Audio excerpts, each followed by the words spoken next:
According to supply managers in the 9 Mid-America states, how is the economy performing? Our December survey of supply managers in the 9 Mid-American states, the overall index from that survey was up to 50.6, only slightly above growth neutral, but that's considerably better than what we recorded in November, which was 48.6. If you'll see here, I'll bring up the chart for the Mid-America region compared to the U.S. The Mid-American region there in blue, and as you can see, it's up to, as I said, 50.6. The national number will come out this morning. It's also been weak. So what we're seeing overall is the manufacturing sector is moving along sideways at best, down to sideways. In terms of the overall economy, when we look at that, that's still growing at something like on a pace of about 2 to 2.5%. What were the hiring trends? The hiring trends have not been good. The overall reading for December, while it was up to 45.6, that's still below growth neutral, but it was up from 37.2 in November. Now, we asked the supply managers about what was the biggest challenge for their companies going for 2020. 7 out of 10 indicated that finding and hiring qualified workers was their number one challenge for 2020. If you look at the second important challenge, the number 2 was 1 out of 10 named trade wars and the global economy. So there's some real significant issues in terms of finding and hiring qualified workers. And as I said, the overall trend in manufacturing hiring has not been good because of that, but also because of the global economic conditions as a result of the trade war with China. What impact is inflation having? The inflation number is looking good, the inflation reading was up to December was 57.6, down from November's 65.7. So we're seeing less and less inflation in at the wholesale level, and that'll spill over into the broader consumer price index in the weeks and months ahead. So what this tells us is that the Federal Reserve's policy of holding on interest rate changes is a good policy.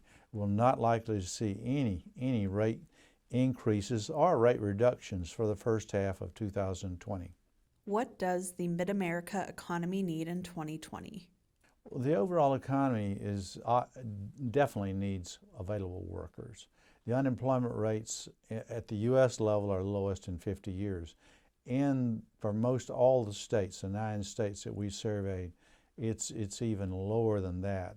So we've got to find, and companies need to find and hire qualified workers.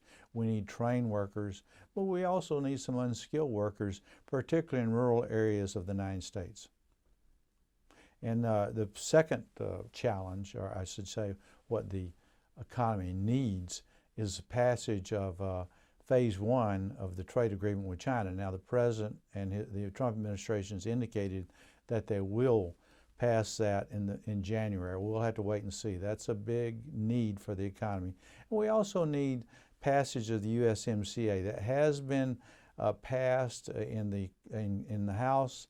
It needs to be passed in the Senate. It needs to go to the President's desk, and that needs to be implemented. And that's a very good thing, and that is a need of the Mid-American economy. What are the indicators to watch? When we talk about indicators to watch, jobs report, and that comes out the second Friday of this January. Usually it's first Friday, January the 10th. Employment, we need jobs added. We need to see that around 150,000 jobs. Anything below that will be a disappointment. Above that will be treated very warmly by markets across the U.S.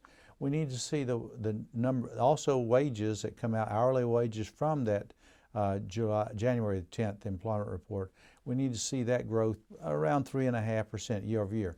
And here's a very important factor that's being missed, and we're not hearing much about it. Wages are growing fairly briskly for low-wage workers, as much as 4.5% year over year. Now, for higher wage workers, not as strong, something like 2.5% to 3% for high-wage workers. So that's something to keep an eye on, that wage number on January the 10th as well. We need to keep an eye on, and this is a big keep an eye on, but it's also a risk factor. In Europe, for example, Italy and France have passed taxes on U.S. Social media companies, digital companies. So taxes on the digital companies, high-tech companies, social media companies like Facebook, that's going to be a real issue going forward, and it's a big, big risk factor. Could slow overall global growth in addition to slowing U.S. growth. We need to see, as I said earlier, we need to see passage of phase 1 of the trade agreement with China, and that needs to be done in January. And then finally, we need to look at the UK's exit, United Kingdom's exit from the EU at the end of the month, January the 31st. Now, there will be an exit then, but the question is, what about how stable is that exit? Will there be trade agreements that follow on in the rest of the year? They're very important, so watch out for those. And those are the real important factors going forward for the global economy, the U.S. economy, and also the Mid-American economy. What were the highest performing states in 2019 and the lowest performing states? Number 1 state in the 9-state region was Arkansas. Number 2 was Nebraska, and number 3 was Kansas. Those were the 3 high-performing states. The bottom 3 states were number 7, Iowa, number 8, North Dakota, and number 9, Oklahoma. So you can look at those last two, Oklahoma and North Dakota, and understand that has a lot to do with oil prices. So that's what we saw for 2019. What can we expect from the Mid-America states in 2020?